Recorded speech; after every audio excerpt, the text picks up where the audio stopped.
progressed 4-3 on aggregate. Big effort from Barcelona, but not quite enough. Hansi Flick had planned for 2 goals in each half without reply. Nearly made it, but in the end, Atleti held on. Luis Garcia was watching this game. For your reaction to the final result and the fact that Atleti are through, Luis? Yeah, exactly. I think that we thought from the very beginning that was going to be a big task. Not because we didn't believe that Barcelona could manage to get the result or score and win the game, but going through is a different thing. Scoring 5 goals actually to go through, at least to arrive to that extra time. It was important, and I think that we saw a very exciting game. Barcelona did what they have to do. They scored. They arrived to the last part of the game with options to get the equalizer, and Atletico Madrid just defend. I think that for Barcelona was more complicated in the second half. We saw a lot of players that were tired. The ideas were not there. I think they rushed even a little bit too much, putting Araujo just as a center forward when they still 20 minutes to be played. But in the end, it wasn't enough. 3 goals, fantastic goals. Well worked, and Atletico Madrid well deserved. I think that Barcelona threw away the option of playing in the final in the first leg, and it was just too much to task to go and score 4 goals today to at least go to extra time. Damage done in the first leg, Ale. Yeah, absolutely. There's nothing to criticize about Barcelona's performance today.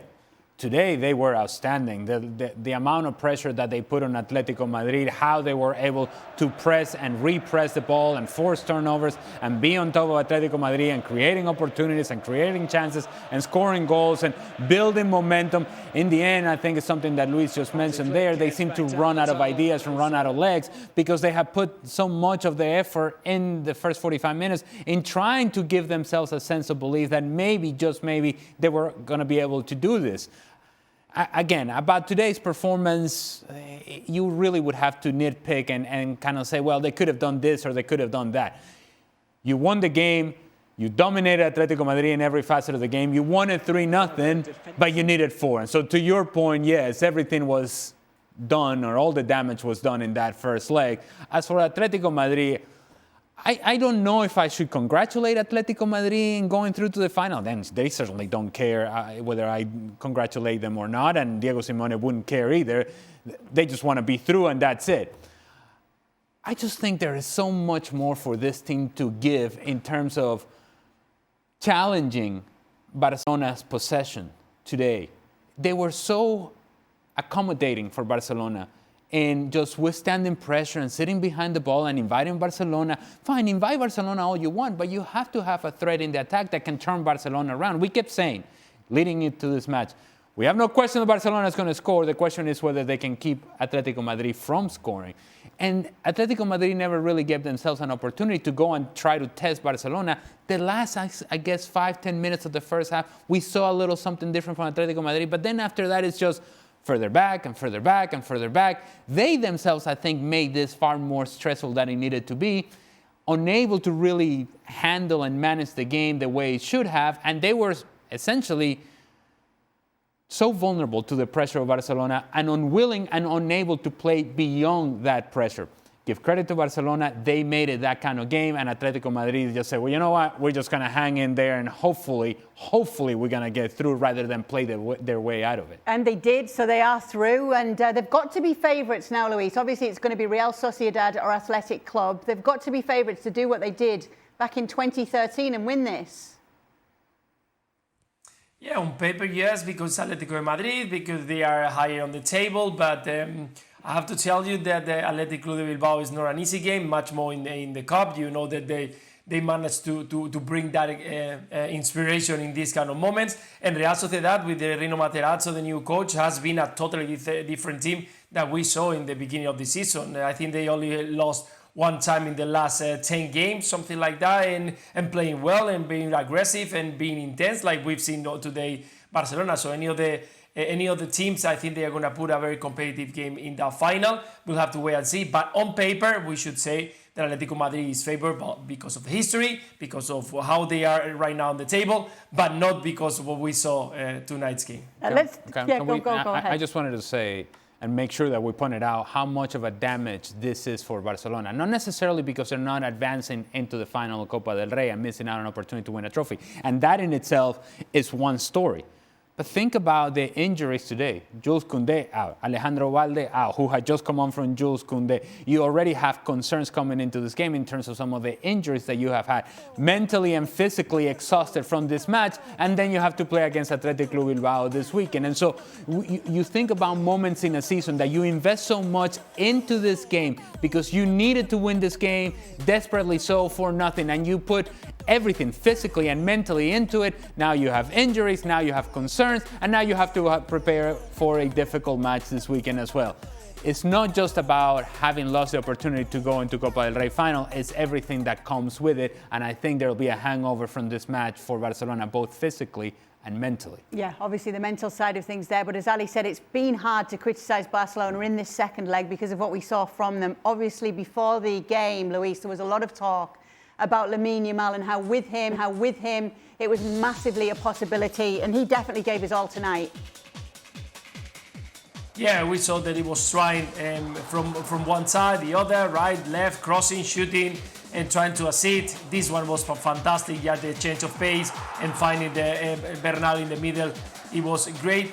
And he was trying. I think that we cannot, even that he didn't score tonight, or well, he gave the assist, but until the last minute he was fighting, he was running, he was trying to create chances and opportunity for the teammates. Actually, he was one of the leaders of this Barcelona in the last year, and let's not forget that he's only 18 years old. So I think that Lamine Yamal make a step forward today, something that he was missing in other big games. And when he disappeared a little bit, when he wasn't that much involved, but today it was the Lamine Yamal that we all expected. Even so, that Atletico Madrid put a lot of players around, a lot of trying to double it up in that side to keep it tight, but he managed to get away and at least give one other assist and a lot of danger in that right side. I wish, Kay, that you could ask the same question, not just to Luis or me, but to Ruggeri, Matteo Ruggeri, the defender today who had to deal with Lamine Yamal. That man is going to rest very well. And tomorrow night and the night after that. He could not keep up. There were so many moments in which Lamine Yamal gave one of these and Ruggeri's just, ay, mami. And he said, you know when you're swimming like this? When you're chasing a player like that, it's because he's done you dirty. Well, this is exactly what Lamine Yamal was doing over the course of 90 minutes against Matteo Ruggeri, or anybody for that matter, because when he went over to the left-hand side, he was doing exactly the same thing. Without scoring a goal, and Luis just mentioned it, he was still outstanding. He was still the best player on the field and had an impact on everything that Barcelona wanted to do in the attack. Today was one of those days in which you see Lamine Yamal play and you go, man, oh man, this is something. And just think about what's to come from this player. Whenever he grabbed the ball and changed of pace, there was nothing that any of the defenders that were around him for Atletico Madrid could do. They needed all the help that they could get. Lamine Yamal was unstoppable, and still that wasn't enough. When you said about the game that's coming up this weekend, though, and how this has become dangerous for them, Luis, is that something you agree with what Alain's saying, that this athletic game is going to be dangerous now for Barcelona this weekend? Yeah, big time. And he mentioned about the two injuries, but we saw Bernal going on the floor, a massive effort. Pedri, he came from an injury. I'm sure that Hansi Flick didn't want to use him that much, and he made a big effort during the whole game. Even in the last minute of the game, he was running back with Sorloth, and we saw him just grabbing his groin a little bit. So this kind of games, that they not only drain you physically but also mentally, and we saw the two injuries. But against Athletic Club, you know that if you want to keep up to being in the top of the table, you have to win it because Real Madrid is not going to give you any chance. So Athletic Club is not an easy game. It's always very physical, and that's something that Barcelona doesn't have right now. That physicality that they used today, I think it was just too much, and it was a very, very demanding game. So yeah, we'll have to wait and see who all the players are going to be having problems, and the rotation has to be very well organized, because definitely it can punish very much Barcelona, not for now, but yes for the next month. Gemma, tell us what who you've caught up with after the game and what the overall feeling is about what we saw tonight. Hey Kay, I think it's the first time I'm in a semi-final where, of course, a team goes to the final and the other not. But it's like overall, all of them are happy because, of course, Barcelona players are frustrated. We had the chance to talk to Joan Garcia and Rafinha, and that had that frustration. But at the end, if they had to fall from this final, it had to be this way. They fight until the very last second. The atmosphere here was amazing. They just needed that extra goal, but they had to overcome so many adversities, the injuries before the match, during the match, Araujo playing as a striker. So everything happened to the team. And also Rafinha, one of the captains, one of the veterans, one of the leaders of this team, he said to me that this is a very important lesson, that he thinks it would be very important for La Liga and for the Champions League, because they realized today that playing like this, they can overcome any challenge. And I think it's a very important game. Pedri was absolutely fantastic. Lamine Yamal, despite not scoring today, was amazing. Marc Bernal, a star is born, if it wasn't already at the Camp Nou, reminding us so much of Sergio Busquets, but being able to score 4 goals in 4 games for this midfielder. So it was a very nice night, despite the defeat, we can say like this overall, because the public stayed after the final whistle and the players say thank you to them, and it was the other way around. And for Atletico, I got the chance to talk to Diego Pablo Simeone, and the conclusion is that they managed to make it to the final, comparing the 2 games. In the 2 games, they managed to be better. The light has gone off because I'm talking too much. So they are happy because it was the 3rd semi-final. It was the 3rd semi-final in a row for Atletico de Madrid. Eventually, they make it to the final. And let's remember the last final of the Copa del Rey 13 years ago at the Bernabeu. They managed to win it there. So they won another final. Yes, against Real Madrid back then. True professional, Gemma. So we're just working right through. Comes back on. I'm glad though, because we want to ask you, Gemma, the feeling's been here in the studio, but because of those injuries for Barcelona, obviously there's going to be some tired legs as well. That game against Athletic at the weekend could be dangerous for them. Yes, because if there's something you need at San Mamés, that is physicality. And the last minute, I was looking at Lamine Yamal. Pedri was touching the bicep femoris, everything, so I was checking them. Marc Bernal was absolutely tieso. I don't know how to say it in English, Ale. And, that would be they hamstring. After the final... Okay, so after the final whistle, they just could lay in the turf and they were absolutely destroyed. I don't know if Pedri will be able to play that game because it demands so much of physicality. The good thing on the other side is that Real Madrid made them a favor yesterday, and they also got a very complicated game, Arbeloa squad, against Celta Vigo, so maybe Hansi Flick, because they also have Newcastle, so maybe there will be some rotations, even though it's going to be very demanding winning against Athletic Club. Yes, absolutely. Well, thanks so much for all your work tonight, Gemma, with and without the lights behind Thank you. We look forward to seeing much more of you. Of course, in the light, as always. Athletic Club against Barcelona coming up on Saturday, 3 p.m. Eastern from San Mamés. Our coverage will begin at 2 on ESPN+. The injury list right now at Real Madrid, and they've got Celta coming up on Friday when they are set to have to bounce back from those 2 losses, Luis. It's not looking good for them right now, is it?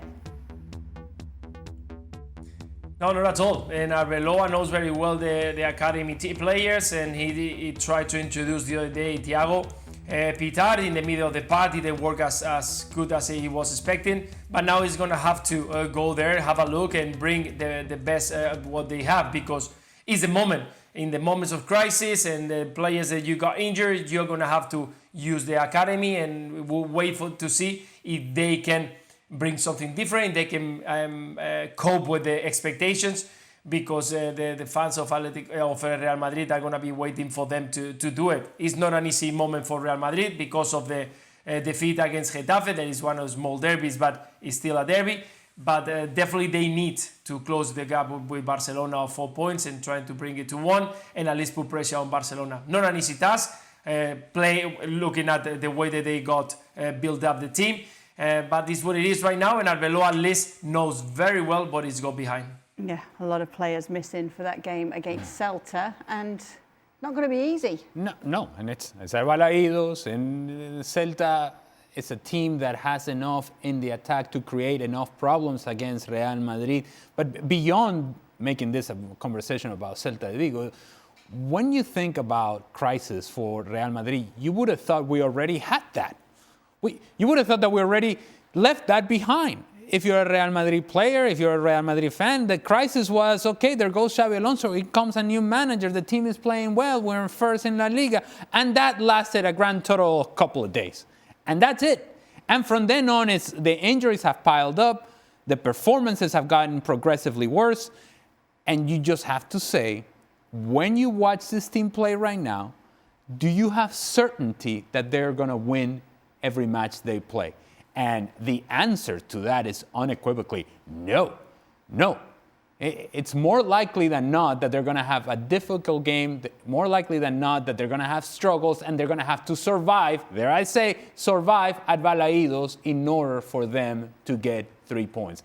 That is not the conversation that we expected to be having about Real Madrid this point of the season. Yeah, there'll be a lot of conversation on that game. We thank Luis Garcia for being with us, and of course that game is coming up on Friday. We will have all the build-up from 2 p.m. Eastern, a long preview for that game, Celta against Real Madrid, with more matches coming up on ESPN that same day. Be sure to be with us to see what answers, what solutions Alvaro Arbeloa is going to try and come up with after those back-to-back losses for Real Madrid. They have got plenty of work to do in La Liga. They've got some catching up to do in the table with Barcelona.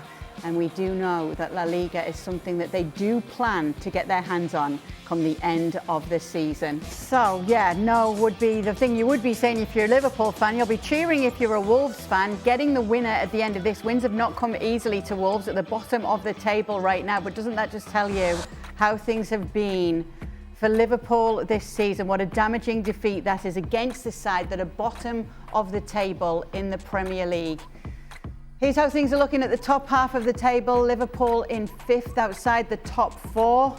And that's after 29 games played, as we welcome in Frank Leboeuf to talk more about this. And we will hear from Frank in just a moment. But first of all, Stevie, we've got to get your reaction on that. I mean, the first half was pretty forgettable. Second half, the positive thing I would say is that there's no question Liverpool went for the game, dominated the ball. But dominating the ball and doing something with it and creating chances and scoring goals are two different things. And today, they did neither of those things, really. I said in the highlights there, the final pass, the final decision was horrible. And when you are defending champions and when you are trying to get in the Champions League, going forward, putting the opposition under pressure away from home, dominating the play, isn't enough. You have to take the other step and create clear chances and score goals, particularly against a team who are bottom of the league and who are going down. And it's not acceptable to lose in the way they did to Wolves. Wolves had 2 shots on goal. They scored 2 goals. So not only talking about going forward, where in the final third, the final decision, the final pass was just horrible. And the one we showed in the highlight with Mo Salah, although he scored a goal, the goalie should have saved it. And he really didn't contribute anything again all evening. I could sit here for the next 10 minutes and tell you everything that went wrong for Liverpool. But it's actually just... Tonight's a microcosm of what's been happening all season. Poor decision making, not creating enough, front players not doing enough, front three done pretty much nothing much tonight at all. And then defensively you lose 2 goals from a team that has 2 shots. So it's just another game in the season that Liverpool are having that has turned out the same. What's your biggest concern from what you saw from Liverpool tonight, though? My biggest concern is that it doesn't matter who Liverpool play against. They can lose. That you know, it's one thing to talk about big games in a season, playing Man United or Man City or Arsenal, or in Champions League, playing Real Madrid and Barcelona. But when your team is stepping on the field, regardless of the opposition, and you are not sure what you're going to get, that's not what's acceptable at a club like Liverpool. It's not acceptable. The most 90th minute goals conceded in Premier League history for Liverpool right now, after today. Again, it's not a surprise. It's been happening all season. And initially, at the start of the season, we thought, okay, they'll sort it out, it'll calm down. But it hasn't. You know, they've continued to, as a unit, not be effective. They've continued to give sloppy goals away, like today. And again, back to what I said 30 seconds ago, it really doesn't matter who the opposition are. Everybody that plays against Liverpool knows they're going to get a chance and knows that they're probably going to score. Even the team that had only won 2 in the Even Premier the team League. that had only won 2 all season. Yeah. All season. I wish people at home or those listening to the podcast could feel this disappointment emanating from Stevie right now. It's a frustration Yeah, sure is. mixed with acceptance that, well, this is just who we are. And it's such a difficult place to be given the success of this very same team last season. It's hard to explain on a weekly basis, as Stevie has to do, why things continue to go wrong. But if you just watch this game today in particular, and you didn't know about their struggles over the course of the season, it would be easy to understand why they have been so inconsistent.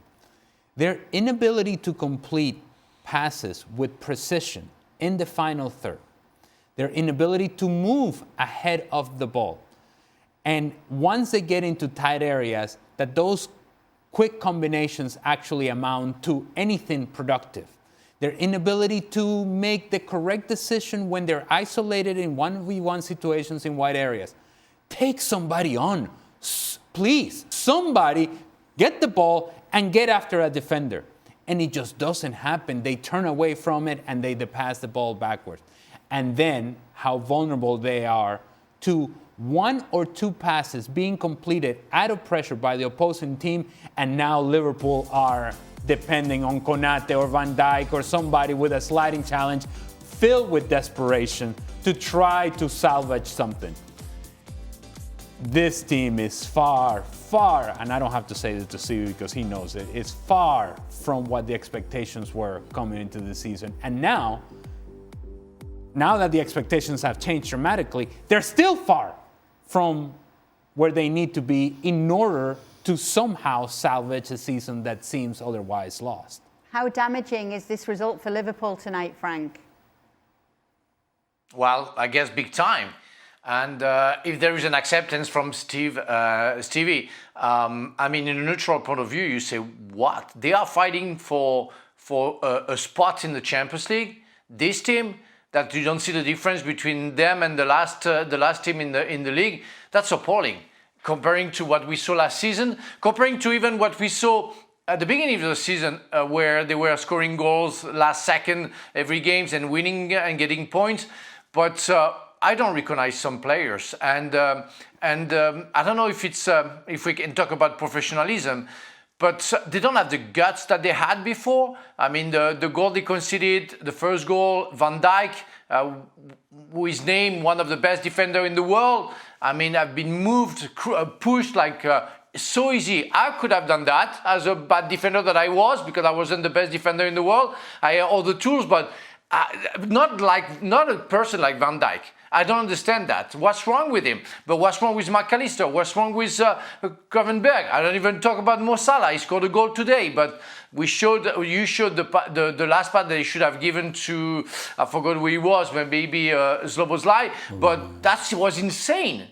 That was insane, you know. That's so easy, and that guy knows how to do it, and he was late. He was late on giving the pass, and everything was bad, was slow in the first half, was a little bit better in the second half, but the spirit, the stamina, nothing showed up. And it's not the spirit of Liverpool. Liverpool, and it's why I think Stevie is quite upset about the situation. He knows the spirit of that club. He knows how it works, and that spirit disappeared in like 10 months. What's your reaction to what Frank's just said, Stevie? Can't disagree with a word. I can't disagree with a word. It really is. Compared to what we were talking about this time last year, it's unrecognisable. It's unrecognisable. Listen, there's after you win the title, it's always harder the second year. It's always harder. And very rarely do teams win it twice in a row. But to drop off so badly is a complete and utter head scratcher. And yes, they've made changes, and the supposedly changes were, my goodness, we were talking about who's going to challenge this team before the ball was kicked. Oh my goodness! Now listen to us. We're talking about they might not get in the Champions League spots. So it really, for me, it depends on Chelsea. If Chelsea continue to do what Liverpool are doing, then we'll have a little race for the 5th spot. That's not the goals of Liverpool Football Club, to have a race for 5th. I think by now, Stevie has gone through the threshold of being angry, and how now it reminds me when my mom used to get angry with me, and when she said, "I'm not angry, I'm disappointed." Yeah, I think it might have got to the indifference point. Yes, it's like, it's not even anger anymore, because you can only get angry so many times. Now it's just like, well, this is who we are. This is what this team is. And so it really, you're wasting your time if you're getting angry about this. It's just continued disappointment, continued frustration, because this team at no point does it seem like they're going to get consistently better. Talking about the Premier League title race and table odds, okay? Oh, that'll cheer us up. It might not have been my best segue, but it's a segue nonetheless. It got there. We got there in the end. It is between Arsenal and Man City, as we're looking at here. In terms of how things are looking at the top of the table, here are the predictions for the games that are ahead. Brighton against Arsenal and Man City against Forest. So we put the 2 games that these teams will be playing. Okay, I got that. And this is what us guys are looking at. Frank Leboeuf has Arsenal dropping points against Brighton. And that's the only thing that stands out really there, Frank. Tell us more. Well, you know what? According to what I saw 2 weeks ago, and I think it was against Brentford, I think, and then against Chelsea. Why do you want me to see Arsenal winning away from home? That they're not capable of winning at home 11 against 10, drawing against a very good Brentford team. But I think Brighton is capable of doing the same and draw with that team who have shown so many weaknesses. Even if they're still the favourites, it's easy to give Arsenal a win away from home, but I think you have to face the reality. Arsenal is not the Arsenal that we have seen for the past 6 months, and City are getting better, and so I really see a race. And according to the race that I want to see Arsenal drawing, and I want to see Arsenal struggling, because they don't deserve right now to win a game in the Premier League, according to what I saw. Okay, so these are the games that are coming up tomorrow, because there's more Premier League action tomorrow. Also, Newcastle against Manchester United is another of the games as it stands right now. These are the predictions. Everybody's sitting on a draw right now. It looks as though I've got a bit more faith in Manchester United of late than the rest of the team. But guys, Stevie, why a draw? Well, Newcastle are very unpredictable. They're either out of this world or they're bang average. And the last time I watched them, they were bang average. So they're more than capable of turning up at home in a game against one of the big teams in Manchester United. So that's why I don't think they're going to lose the game. At the same time, Manchester United, although they're on an incredible run, I wasn't totally convinced at them at the weekend. So I'm expecting Newcastle to be way better at home than they've been. And that's why I've gone for a 2-2 draw. Did that hurt a bit, Stevie, the part in which you referred to Manchester United as one of the big teams? That Yeah, it's not been a good day, Alex. No, it has not. No, it has not. No, it has not. Can I ask a favor, though, that Kay doesn't do like Frank does when, because you have the only result that has Manchester United winning. Frank made sure in that result that he talked about with Brentford or Arsenal, he made sure that after the game was over and he knew the result, to then send me a message and say, I told you so. I told you so. I'm the only one who can get things right. So please, Kate, don't do that. That was another game. He's a French Don Hutchison. It was another game where he was hating on Arsenal as well. Saying the drop points. Yeah, but I had the right answer because I remember. Do you remember the Ali predicting it, saying that if I were right, so I would call everybody. So I just say what Ali predicted. And I have a question for Kay. Kay, you say that Manchester United is going to win against Newcastle? Yes. Newcastle are not doing well at home recently in the Premier League, and Manchester United have a massive belief in themselves right now. Sure, and who do you support? Middlesbrough. Middlesbrough? Okay, is it far away from Newcastle? Yes. Oh, I see. Okay. A whole league away from them, Frank. I can suppose whatever I want. A whole league away for now. I see. Investigative reporting from Frank. Frank LeBoff, look at that. All right. Next up, we've got our predictions between Villa and Chelsea. Three of us have gone for a draw. Alejandro Moreno sees Chelsea winning this one at Villa Park. Well, they're due. Do I get to call everybody and tell them that I got it right if Chelsea wins? No. I will call you to thank you if they do that. There isn't a whole lot of reason to believe in Chelsea right now. I don't feel that great about Aston Villa either. And so I think Chelsea, they become the sort of team that when you don't expect them to do something, somehow they're able to pull it off. And how close they were to pull it off against Arsenal when you were thinking, Chelsea, not right now, I don't think so. I think there's something about this Chelsea team that could just go to Villa Park and get a result. I'm going to 1.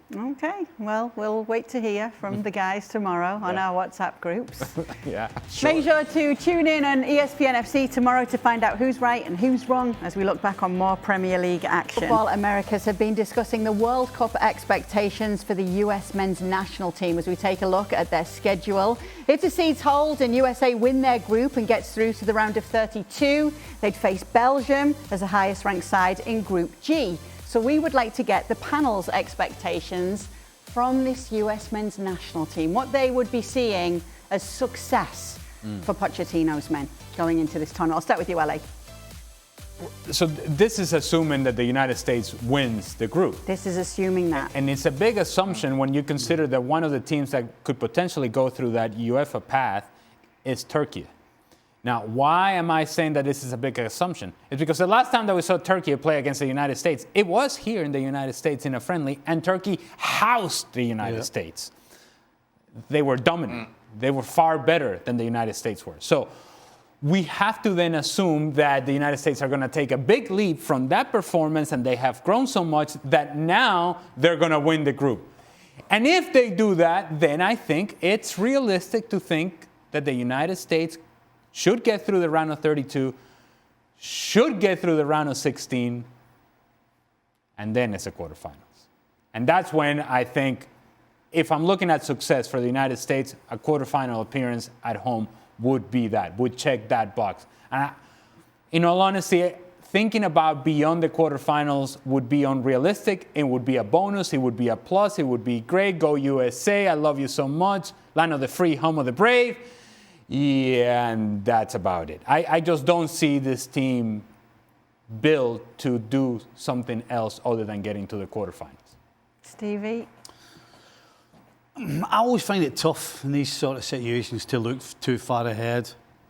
And quite honestly, I think right now, success, in my opinion, for the US is to get out of the group. You know, we can talk about Turkey and Paraguay and Australia, and they're going to win the group. But listen, they have to get out of the group. I think 4 points gets you out of the group. So, Pretty much Yeah. everyone's going to get out of their groups if they're a half-decent side, aren't they? yeah, listen, if they get to the quarterfinals, they want to get a parade through New York. That's what they need. If they get to the Will you be quarterfinals, no, I'll be sat here. We will have it on the screen. But what the question is, what is success? And a World Cup at home, it's a unique opportunity. And so that's why I'm thinking, if you're going to dream, then dream. And quarterfinals should be something that would be the line of success. Because before that, or anything before the quarterfinals, is something that they've already achieved in past World Cups. So that's why I'm saying, hey, success has to be something that improves upon what you've done before. Pochettino was brought in to do something that he hasn't done before, that this team hasn't been able to achieve before. And they've gone to a quarterfinal before in 2002 with Bruce Arena and our very own Casey Keller, who didn't play, but he was there. Look, all I'm saying is success has to be improvement from what you were before. And if that's the case, I think quarterfinals is what should define the success for this national team. Frank's always got wild predictions. Yeah. Frank, what's your prediction for the US men's national team if the chips are to go their way? You know what? I want to be optimistic, and I'm going to use my own experience and what we've gone through with the national team in '98, where before the World Cup, nobody was very optimistic about us, and to be questionable was the right maybe way of thinking and way of analyzing our team. And us too, we were wondering, where we could go, and we only thought about going out of the group stages.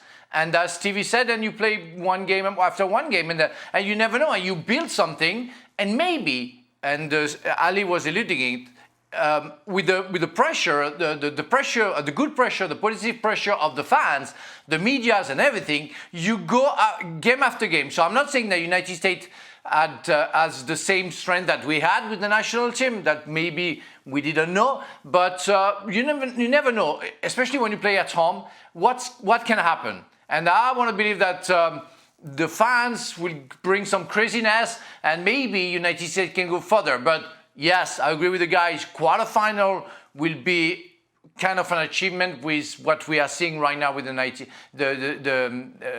national team. All right, there will be more talk on this because it's already dropped. It's streaming now on ESPN Plus. Football America's talking about this very topic. Make sure to join the crew. There he is. He's already had a name check today, Casey Keller. Okay. 100 days from the World Cup. Football America is available now on ESPN Plus. All right. And the best of February is coming up now on ESPN FC. Frank, you didn't get to talk much in the show. That's a first. And then I mean, that was without a trampoline. I'm scared of heights as well. I got a bit fluttery there. I have something to say. Craig, you have a hair problem, at the back, you have a little hair problem. A bald guy is telling you you have a hair problem. How come the two people that talk about my hair the most, Right. Frank LeBeuf Yes. and Stuart Robson? Well, that's Rowan Woodstock. I used to have the parting on the other side. I used to be able to give it the old quiff over. Frank, how are you? We haven't spoken to you. I've ignored you a bit today. Oh, that's all right. Don't worry. I don't expect anything from you anyway. They sent the email from the producer. Yeah, the email said don't go Ignore to Frank. Frank. No Frank. Oh, that's okay. The guy is a Spurs fan, he's mourning right now, so it's okay. Start, bench, or drop French fries, French bread, French toast. I go fries. Without mentioning the brand, there's 5 gentlemen that do really good fries. Yes, there's 5 of them. Yeah, five. Not 4 nor 6. 4. It's 5 of them. 5 of them. Those are the winning fries. Have you ever ice skated? Yes. You can go from A to B. Yes, I do have a tendency. Once I decide I'll get a bit confident, unfortunately, I've scheduled some families over youngsters. When he's younger, no teeth. This constant going right out. I don't take the teeth out when I'm ice skating. Who's the funniest person in the ESPN FC crew? I would say Stevie, because but he doesn't know that himself. You're right, all right. You're right. But I mean, all right, I'm wrong, you're right. I'm gonna go with Dan. Dan is very sarcastic and he's a funny English guy. Poor Florian, he's got backache. Leave him alone. Oh, he's got a little backache. where did that come from? Ali, you're not far away from the top of the top. You know, you crack me up. I wish my lovely wife would feel the same way. I wish that Jennifer Aniston would feel that, but that's another. Mary, have you got a little bit of glitter on your face? What's that? I heard maybe you were at Carnival. What? No. Look, my friend. Dan, you understand. Look, there is one thing when you're playing you cannot do, but when you're retired, you can do a lot more things. So, learning how to dance a little bit of samba. Mario, you never answer the question. Like, were you or were you not at Carnival? Of course, I had to do a little bit of samba. It's no problem. You know, I know you will like it. Okay. I haven't seen you at Carnival. No, that's not me. Hello and welcome into the latest edition of Extra Time. Stevie and Ali are here in the studio. Frank LeBoeuf is joining us as well. So what I've Stevie's noticed, putting on a Kay, brave is that you're much nicer to Frank than Dan is. Oh, it goes without saying. Yeah. Unnecessarily so, Yeah, Dan that's- goes after Frank for no reason whatsoever. Frank is such a lovely guy. He's a great guy. Yeah. Now and again, he likes to remind me of something that happened in the 90s that is very unnecessary to bring up, but other than that, we'll let him go. Yes. That's not true. I didn't do that today. I just noticed that you. No, I didn't do it today. Just compare the result with what the three of us said, you know. And I was feeling that there was a little bit something of bitterness, as we call it, you know, towards Newcastle because you support Middlesbrough, which is only fair. Yeah. That's okay. It's okay. I'm not bitter. Well, kind of.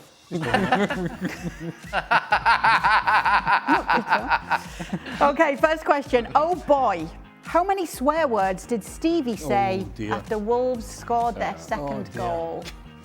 Well, I saw his reaction in the. I know you. May I just say, and because obviously you don't have our perspective, Stevie. So, as the game was going on and we were on air doing other things, Stevie's behind the cameras. And I'm having a conversation with you about Barcelona, and all I'm seeing behind cameras is... And he can't say anything because we're on live TV. But I didn't even need to see the screen to know that Liverpool had done something awful. I didn't know what to do because I was dying to say something. It's like a Charlie Chaplin movie. Honestly. And I couldn't go anywhere because there's not a lot of room behind there either. So I was like, I didn't know what to do. I was like, raging. Yeah, so he was muted pretty much because we were live on air. So we probably saved him from saying a number of words he would have used. Well, there were plenty being said before. Oh, yes. Yeah, no, it was good. It was actually good for me that I couldn't say anything. Right. Oh, therapeutic. Yeah. Oh, yes. Don't know about that. Stevie, Liverpool played their worst half of football for the 11th time this season. It's impossible to win when you're throwing away 45 minutes every game. Are we really still giving Slot more time? Yes. I honestly, absolutely, he deserves to be starting next season. You know, I'm sure he's got things wrong. He's certainly, in his press conferences, unlike last year, he said some things that you're kind of questioning. But you have to look at the players individually. I mean, if we were to go through the whole team and the squad, never mind the squad, and pick out players that have actually had a positive season, we'd be struggling. That can't all be on the manager. Can't be. And so I think a lot of the problem is down to the players. You know, Arne Slot's not on the field making passes. You know, Arne Slot's not on the field passing the ball when you've got 10 yards of space. You're passing it to the opposition. When it's almost harder to pass it to the opposition, but they somehow still manage to do it. And they've been doing it all season. So I don't think you can put all this on Arne Slot. Yes, listen, when you're a coach and your team's not winning and it's doing poorly, you absolutely deserve to be under scrutiny and you deserve to take some blame. but there are way too many players who are way below where they should be performing. You can blame it all on him. Can we speak to the professionalism of Stevie Nicol? This whole show, while we have been doing this show, behind the cameras there is a big TV screen that all they've been doing is play time and time again. I mean, on repeat, the Wolves goal. Still going. Over and over, and the celebration over and over again. There's 7 of them lying on a pile on top of each other with a big smile on their face. And yet, Stevie, here he is answering the tough question. And he's still being nice to me when I reminded him it was only their 3rd win of the Premier League season, Wolves, and it came against Liverpool. You're lucky you weren't in front of me going down the stairs. Go on, Frank.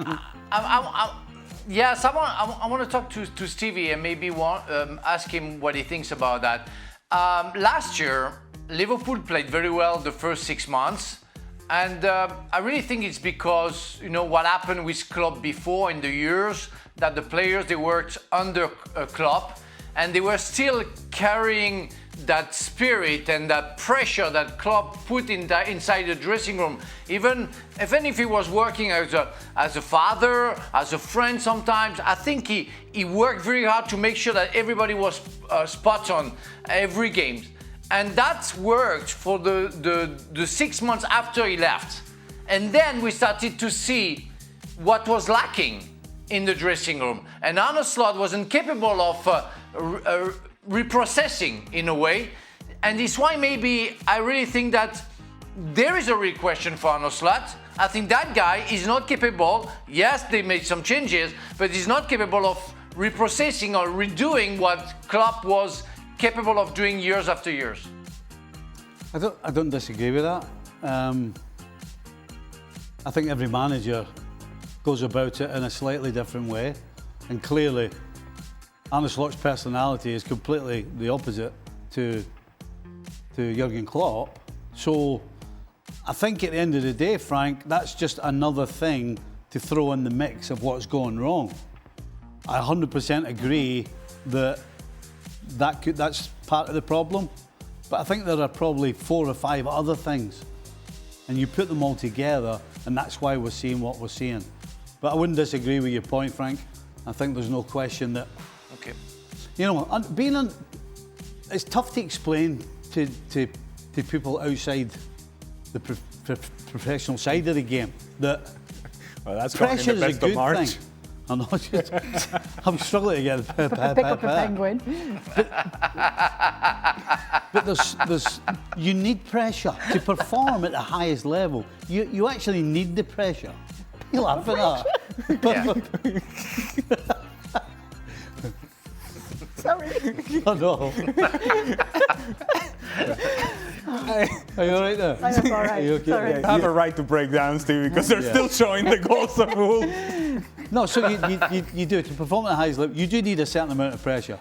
If it goes below that or it goes too high, then that can cause problems. Right. But there's no question that the pressure that it's a lot of pressure. That's a lot of pressure. There's a lot of questions. I'm just trying to prove I can say pressure well. without It's a pressured environment. Yeah. It's very pressurized. But clearly Klopp got the right amount of pressure. Okay. Why won't Slot throw the dice and give Rio and Gamoa a start? Gakpo has been horrendous all season, and Rio has shown bright sparks in the few minutes he's played. Don't disagree with that. For why won't he throw the dice and start him? Do you think it's because of the situation they're finding themselves in at the moment? He doesn't want to put that pressure on the young player. It's because of that pressure. That could be the only reason. I'm going to get this the rest of the show. That could be the only reason, because there's no other reason. Generally, when you've got competition for places and one guy who's got the spot isn't doing well and hasn't been doing well for a period of time, then you can make the change. So the only reason he hasn't given Ngamoa more of a chance is because he maybe thinks that putting him in a side that's struggling isn't going to help him. Because it can't be any other reason. What do the guys make of Arne Slot's comment saying the Premier League is bad to watch? Do you guys agree? So he said, I don't enjoy watching a lot of Premier League matches. There are too many set pieces, and that kills the fun. I think about Barca from 10 to 15 years ago. Every Sunday night, we couldn't wait to watch them play. Ale. Well, but he would. Go ahead, Frank. Go ahead. Yeah, sorry, he wasn't the only one. I think yesterday Rodrygo said exactly the same. That he said he doesn't even want to watch. After that, he watched Arsenal playing at Chelsea, and that he wasn't interested about watching any football anymore, and especially the Premier League, because it's only corner kicks and set pieces. In France, we call it the corner league right now. I don't know if it's the same in England, but it's true that it's getting boring. And last season, the level has dropped. And it's a confirmation of that level that we are watching week in, week out with the Premier League. So something has to be done. Something has to change. And I'm not enjoying most of the games as well. Still passionate about it, but it's getting boring a little bit. That's true. Yeah, I think I find myself, anyway, I cannot speak for anybody else, but I find myself when the quote-unquote big games are coming up in the Premier League, and you get excited about the potential matchups and how important those matchups could be for a title race, and I'll give you the example of Arsenal-Chelsea. You sit there and you begin to watch the game with an expectation of a certain level of play. And this particular game that I just mentioned, Arsenal-Chelsea from this past weekend, it was hard work to watch.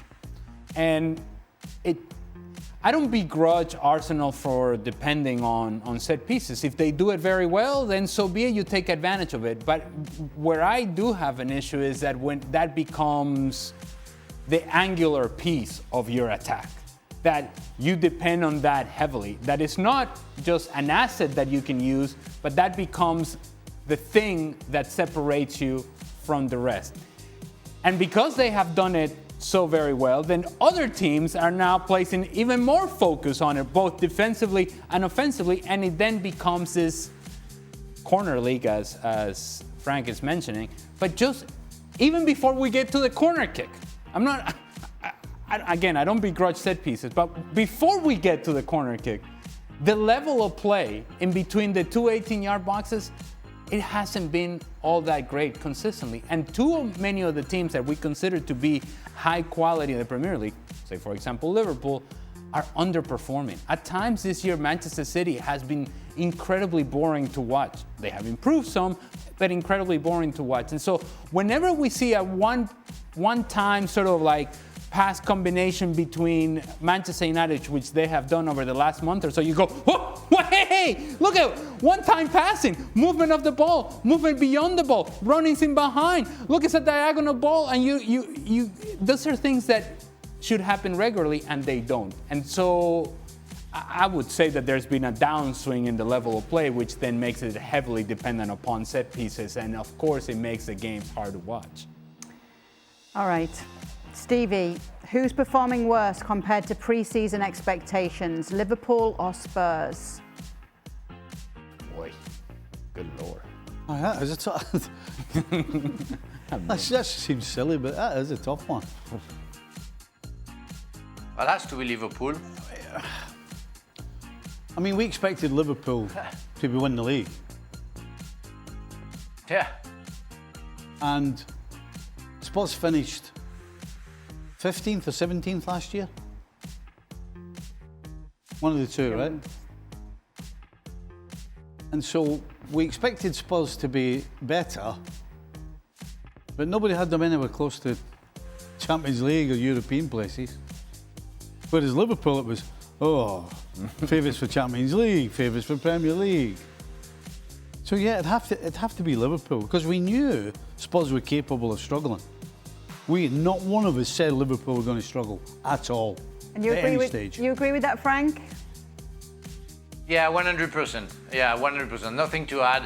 Liverpool is not the Liverpool we have seen, and we have seen Spurs being bad. So that's why, for me, the answer is Liverpool. It's a missed opportunity by Frank. It's not just 100%. It's 100%. Yeah, Frank. Just saying.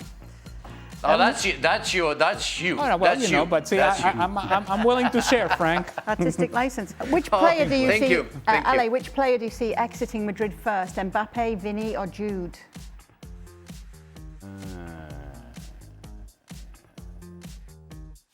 Well, if it's among those three, I'm going to say probably Vinny. I mean, he's already been in conversations, allegedly, reportedly. And his contract situation is one that continues to be part of the conversation. Mbappe just got there, and they seem to be very dependent upon him, and the conversation is all around Kylian Mbappe. And Jude Bellingham, I think he gives this team a different profile when he's on the field, and so I don't think he would be leaving just yet. I think the opinion on Vinny is divided right now among Real Madrid fans. Let's not forget, there was one point in this season where he was being booed, and that point may return. But he was being booed by his own fans regularly. Not a one-time thing, but regularly. So, yeah, if I were to point the finger one direction, it would be Vinny Jr. in terms of him leaving before the other two do. So, can I say something? Sorry about that. Ali, I agree with you 100%! Hey, there he is. There he is. Nice work. So Stevie was watching Liverpool, obviously, at the same time that the Barcelona game was on, but this is a substitution question. Right. Stevie, did Flick make a mistake by subbing off both Firmino and Ferran Torres and replacing them with only one attacker in Rashford? Araujo, who came on, wouldn't have had to play striker had one of them still been on the field.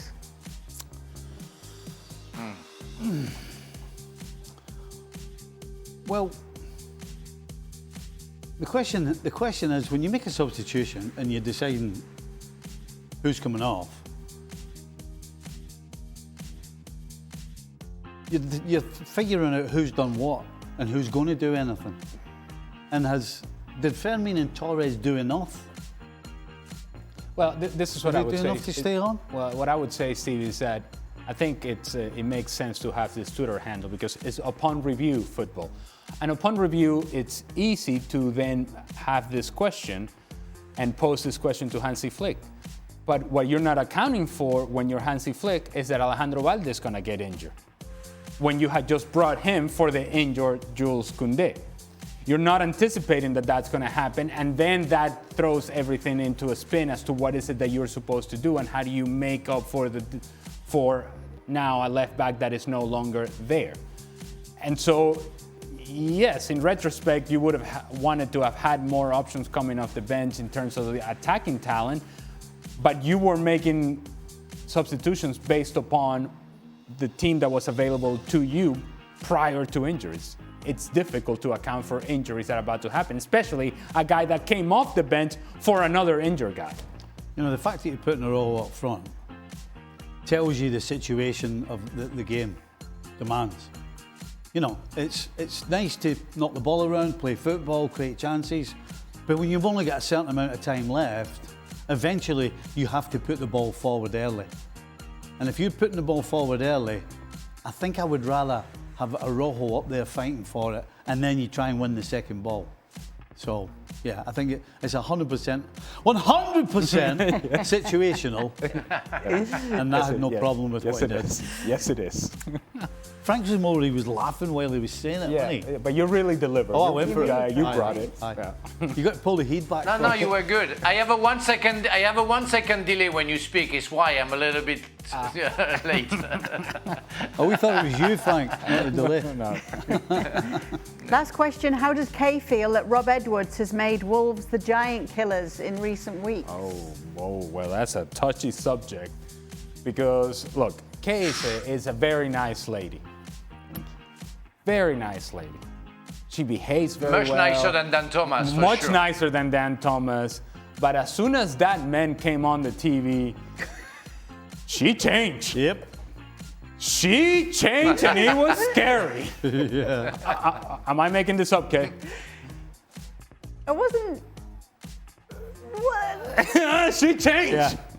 She wasn't nice anymore. It's okay though, because sometimes... Was she swearing or what? Sometimes good things fall apart, so something better can fall into place, and that's just what's happened at Middlesbrough. Okay. No, you wouldn't have thought that way you were carrying on the day. Oh, that's... No, I mean, what you were saying to the screen was not nearly as nice. It's one of them pulled off this face. Yeah. And then that one compared. And she said that she just said at the beginning of the extra time that she wasn't bitter. Yeah, no, well, she was double. How many places are Wolves above Middlesbrough in the pyramid? Oh, I don't know. You tell me, No Kay. idea. I'm sure you know. Well, 2. Yeah. 2. All right. So. it's still above. Listen. All right. For now. It's still above. I hope he's enjoying his time. It's a lot of. I hope he's enjoying his 3rd win of the season. She started singing Taylor Swift "Karma" to this guy while he was on But the we screen. prefer, Kay, we prefer you being happy than him being happy. So. Okay, well, we're We're very happy for happy you. now. Welcome to hell, we call it. We've got a Good. great new manager. Middlesbrough got a win against Birmingham City. The second, they're in the automatic spots, and we'll take it. Thank you very much. Will it last? Karma.